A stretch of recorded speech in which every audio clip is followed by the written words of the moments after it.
పొద్దున్నే పొద్దుల్లే నువ్వు నాకు ఎదురైతే అదృష్టం నాదనుకున్నా. సాయంత్రం వేళల్లో నా బతుకు నీడల్లో నా దీపం నీవనుకున్నా.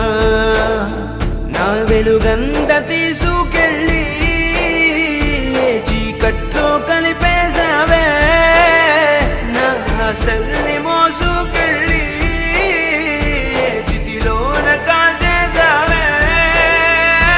తల్లి తల్లి నా చెట్టి తల్లి నా ప్రాణాల పోయాయమ్మా. నీవే లేని లోకాన నేను శవమల్ల మిగిలి